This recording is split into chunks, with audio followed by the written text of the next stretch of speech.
Sekolah anugerah terdepan mendidik generasi yang cerdas, insan yang beriman serta bertakwa kepada Tuhan Sang Pencipta.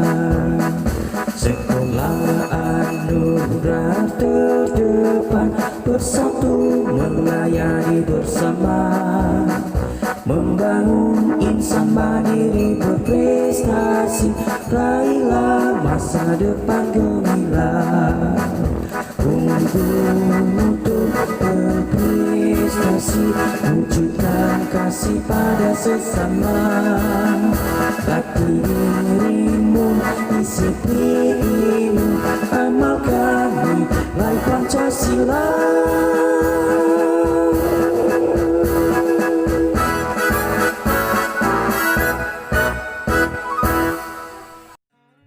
Halo, good morning student. How are you today?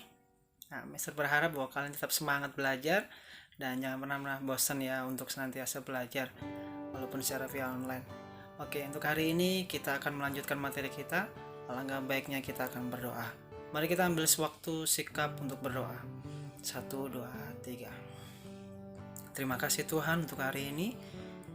Biarlah apapun yang kami pelajari di hari ini, dari awal pertengahan hingga akhir, biarlah Tuhan senantiasa menyertai kami. Berkati kedua orang tua kami yang sudah mendukung kami, dan berkati sekolah juga Tuhan yang sudah tetap menjalankan setiap proses belajar mengajar. Terima kasih dalam nama Tuhan Yesus. Haleluya. Amin. Oke, kita masuk di poin yang ke B, bentuk dan prinsip kedaulatan negara Republik Indonesia. Nah, kalau Mister ringkas dari halaman 60 sampai 61, di mana yang pertama, Indonesia sebagai negara yang berkedaulatan rakyat. Kalian bisa menyimaknya di buku paketnya. Nah, NKRI berdiri berkat perjuangan seluruh rakyat Indonesia. Keberadaan NKRI karena ada rakyat yang menghuni wilayah Indonesia. Oleh karena itu, para pendiri negara pada saat merumuskan negara Indonesia memilih berkedaulatan rakyat. Nah, hal ini secara nyata dirumuskan dalam Pancasila sila yang keempat. Nah, selain itu juga di dalam pembukaan UUD NRI 1945 alinea keempat dan pasal 1 ayat yang kedua. Nah, dalam perwujudan kedaulatan rakyat, kekuasaan lembaga perwakilan rakyat yang menyelenggarakan negara berdasarkan UUD NRI tahun 1945 juga dibagi menjadi kekuasaan legislatif yang kita kenal dengan presiden dan wakil presiden, MPR, DPR. Itu bagian dari eksekutif, yudikatif, dan eksaminatif. Nah, di sini kita akan belajar di poin yang kedua, di mana Indonesia juga merupakan negara yang berkedaulatan hukum. Nah, dalam pembukaan alinea keempat dan pasal 1 ayat yang kedua dan ayat yang ketiga sangat jelas bahwa kedaulatan negara Indonesia juga merupakan negara hukum. Nah, kedaulatan rakyat dijalankan menurut hukum yang berlaku, hukum penyelenggara Indonesia yang pokoknya adalah UUD NRI tahun 1945. Itu sebabnya di negara kita, negara Indonesia adalah negara hukum.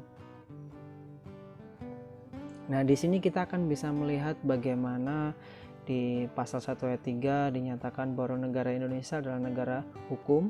Dan dalam pasal 27 ayat 1, segala warga negara bersamaan kedudukannya di dalam hukum dan pemerintahan dan wajib menjunjung hukum dan pemerintahan itu dengan tidak ada kecuali. Jadi mau nggak mau kita mengikuti aturan atau mengikuti hukum. Nah, prinsip-prinsip kedaulatan negara Republik Indonesia adalah sebagai berikut. Kalau kalian bisa menyimak di halaman 61, yang pertama di mana negara Indonesia adalah negara kesatuan yang terbentuk republik. Yang kedua, kedaulatan berada di tangan rakyat dan dilaksanakan menurut UUD. Dan yang ketiga, negara Indonesia adalah negara hukum.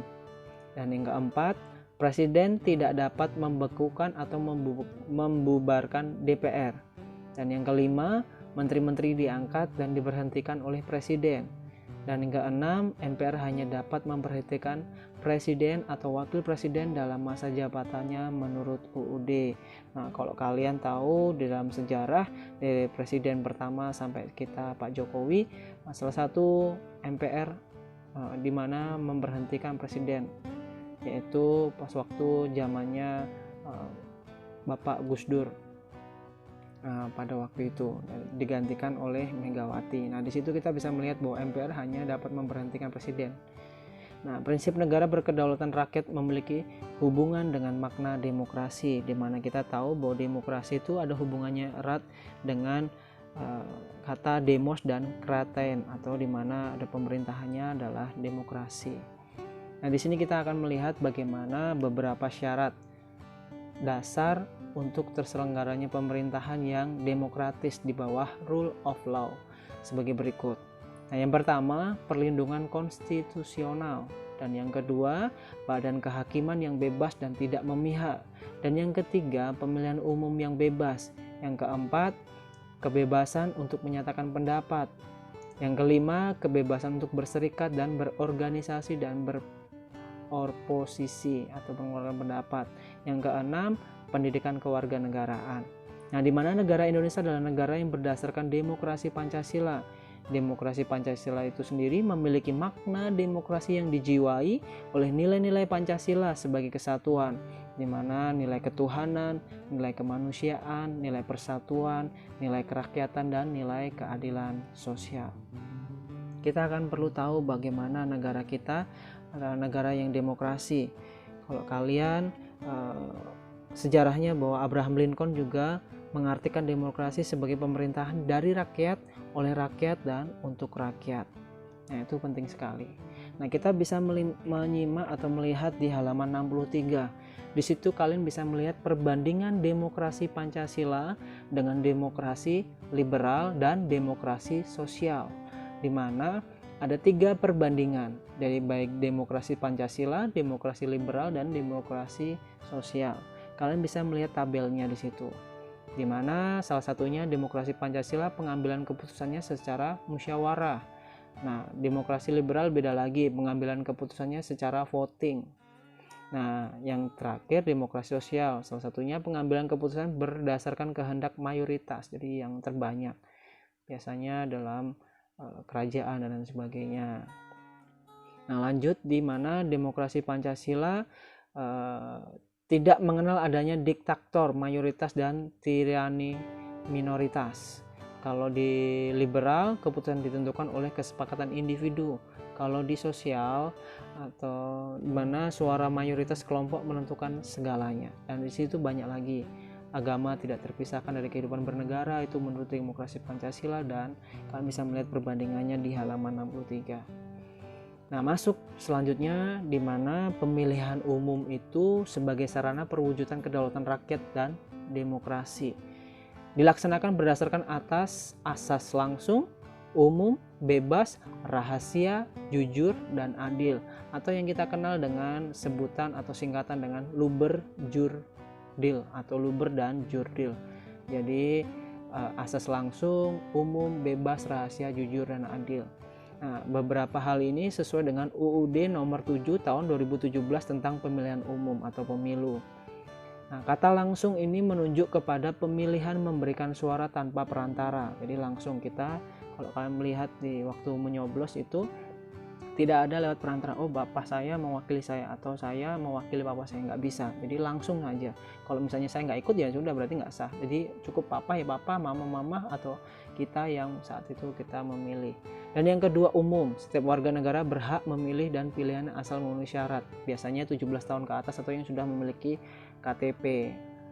Nah, yang ketiga, bebas. Pemilihan menentukan pilihan tanpa paksaan. Jadi kita memilih tanpa harus dengan paksaan harus partai ini, partai itu, tidak. Rahasia, benar. Waktu kita mencoblos tidak ada sesuatu di mana kita kelihatan banyak orang dan sebagainya. Kalau kalian lihat ada tertutup di situ.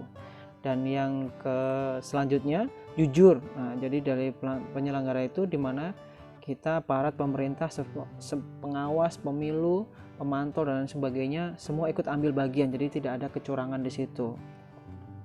Adil, di mana pemilih atau peserta pemilu mendapatkan perlakuan yang sama serta bebas dari kecurangan pihak manapun.